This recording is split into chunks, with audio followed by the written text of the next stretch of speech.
Hi friends, இன்றைக்கி நம்ம சேனலில் என்ன பண்ண போகிறோன்னு பார்த்தீங்கன்னா திருநெல்வேலி ஸ்பெஷல் வீட் ஹல்வா தான் பண்ண போகிறோம். வாங்க எப்படி பண்ணுறதுன்னு பார்க்கலாம். அதுக்கு ஃபஸ்ட்டு நான் 1 கப் கோதுமை மாவு எடுத்து வச்சுருக்கிறேன். அது 1 கப் கோதுமை மாவுக்கு 3 கப் சுகர் நம்ம சேர்க்கணும். இது 2 தான் மெயின் இன்க்ரீடியன்ட்ஸ். இப்போது 1 கப் கோதுமை மாவில் நம்ம தண்ணி ஊற்றி சப்பாத்திக்கு மாவு பிசைகிற பதத்துக்கு பிசைஞ்சு எடுத்து வச்சுக்கணும். அப்படி எடுத்து வச்சதை இந்த மாதிரி நான் தண்ணி ஊற்றி ஒரு 5 ஹார்ஸ் அந்த மாவை ஊற வச்சுட்டேன். 5 ஹார்ஸ்க்கு அப்புறம் எடுத்து இந்த மாதிரி பிசைஞ்சுக்கணும். பிசையும் போது பால் தனியாக வரும், அந்த சக்கை மாதிரி இருக்கிற அந்த கழிவு தனியாக வந்துடும். அப்படி பிசைஞ்சு நான் அதை கழிவு தனியாக பால் தனியாக எடுத்து வச்சுக்கிட்டேன். அந்த பாலை தனியாக எடுத்துகிட்டு கழிவை ஃபில்ட்ரு வச்சு நான் அது திப்பி திப்பியாக வரும், அது கையில் எடுத்துடலாம். சம்டைம்ஸ் அந்த கொஞ்சம் வர முடியாத துகள் அந்த சின்னதாக இருக்கும் இல்லையா, அதை மட்டும் நான் ஃபில்ட்ரு பண்ணி எடுத்துக்கிட்டேன். இப்போது அந்த பாலை நம்ம நல்லா ஓவர் நைட் புளிக்க விட்டுறணும்.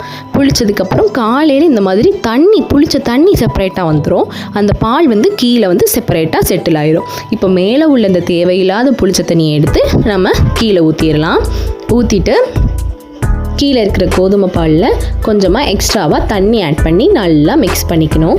மிக்ஸ் பண்ணிவிட்டு அடுப்பில் அடிகனமான பாத்திரத்தை வச்சு இப்போது நம்ம எடுத்து வச்சுருக்க அந்த கோதுமை பாலை ஊற்றி நல்லா கிண்ட போகிறோம். இதுக்கப்புறம் நமக்கு வேலையே ஃபுல்லாக கிண்டுறது தாங்க. ஏன்னா கை எடுக்காமல் கிண்டணும்.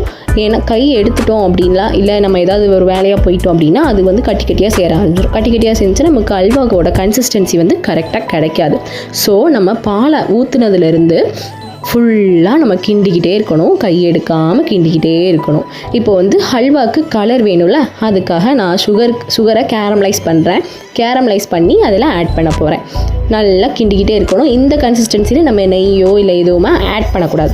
கொஞ்சம் குழந்தைங்களுக்கு கொடுக்குற அந்த களி ஸ்டேஜில் வரும் பார்த்திங்களா, நம்ம ராகி களி இதெல்லாம் பண்ணும்போது வரும் இல்லையா, அந்த மாதிரி ஒரு ஸ்டேஜ் வரணும். அது வரைக்கும் நம்ம நல்லா கிண்டிகிட்டே இருக்க போகிறோம். இப்போது சுகருமே கேரமலைஸ் ஆயிடுச்சு. இப்போ கேரமலைஸ் ஆன சுகரையும் நம்ம அதில் ஆட் பண்ணிவிட்டு அப்புறம் 3 கப் சுகர் சொன்னேன்ல, அந்த 3 கப் சுகரையும் இந்த ஸ்டேஜில் நம்ம ஆட் பண்ணிக்கலாம்.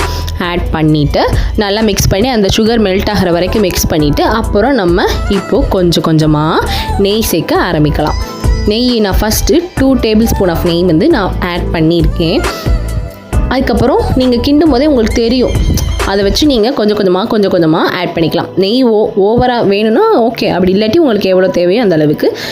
இப்போது நல்லா நெய் ஊற்றி மிக்ஸ் பண்ணியாச்சு. இப்போ அல்வாவோட கன்சிஸ்டன்சி ஓரளவு வந்துடுச்சு, ஃபுல்லாலாம் வரலை, இன்னுமே நம்ம வரணும். ஏன்னா நம்ம ஊற்றின நெய்யெல்லாம் பிரிஞ்சு வெளியே ஃபுல்லாக நமக்கு தெரியணும். அந்த கன்சிஸ்டன்சி தான் கரெக்டான ஹல்வாவோட கன்சிஸ்டன்சி. இப்போ பாருங்கள், அந்த நெய் தெரியுதா, நான் ஊற்றின நெய்யெல்லாம் பிரிஞ்சு சுற்றிலும் வந்திருக்கு.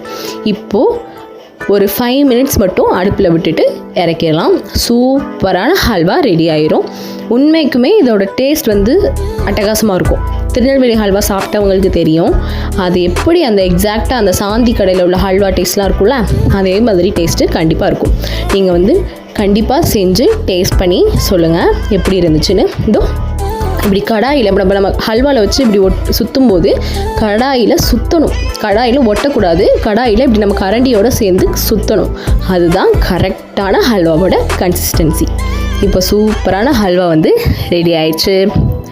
நீங்களும் உங்கள் வீட்டில் செஞ்சு பாருங்கள். கொஞ்சம் டைம் எடுக்கும் தான், ஒரு 2 days ஆகும். நீங்கள் நாள் பண்ண ஆரம்பிச்சிங்கன்னா மறுநாள் தான் முடியுமாச்சு.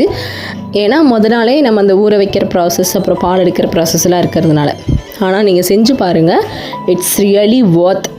சூப்பராக இருக்கும் டேஸ்ட்டு. எனக்கு ரொம்ப பிடிச்ச டிஷ்னால் அது ஹல்வா தான். எங்கள் வீட்டில் நான் அடிக்கடி பண்ணுற ஒரே டிஷ் ஹல்வா தான். பண்ணி பார்த்து எப்படி இருக்குன்னு சொல்லுங்கள்.